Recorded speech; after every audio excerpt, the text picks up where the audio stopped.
చేసినేమో నీకోసమే కాలం బహు కొంచెమిగా నీకై ప్రభు వేచెనుగా జగు సాధ్యముగా కానీ సాధ్యము చేయగలిగిన చేసిన దేవుడు ఉన్నాడు. ఎవరైన అంటే మన ప్రభు అయిన యేసుక్రీస్తు.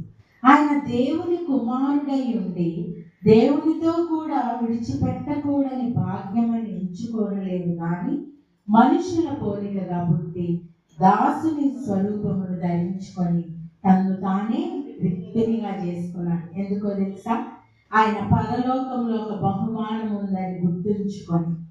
నేను పోయినసారి కూడా మోషే గురించి చెప్పాను కదా. తనకు కలగబో బహుమానం కొరకంట మోషే ఏం చేశాడు? ఐగుప్తు ధనము ఆయన వదులుకున్నాడంట.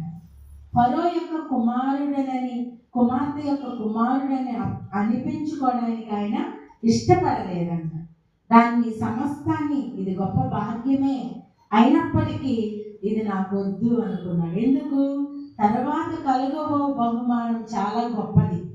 ఈ లోకంలో మనం సంపాదించిన ధనధాన్యాలు కానీ పేరు ప్రఖ్యాతలు కానీ అవన్నీ కూడా మనతో రావు, ఇక్కడ విడిచిపెట్టవలసిందే. మనకు శాశ్వతమైన బహుమానం పరలోకంలో ఉంది. కాబట్టి ఆ బహుమానం పొందుకొని శాశ్వతంగా దాన్ని కలిగి ఉండి శాశ్వతమైన సంతోషాన్ని కలిగి ఉండాలంటే ఈ లోకంలో మనకున్న బహుమానాలు విడిచిపెట్టాలి. ఈ లోకంలో మనకు కలిగే ఘనతలు ధనధాన్యాలు వదులుకుంటే శాశ్వతమైన దాన్ని మనము పొందుకుంటాం.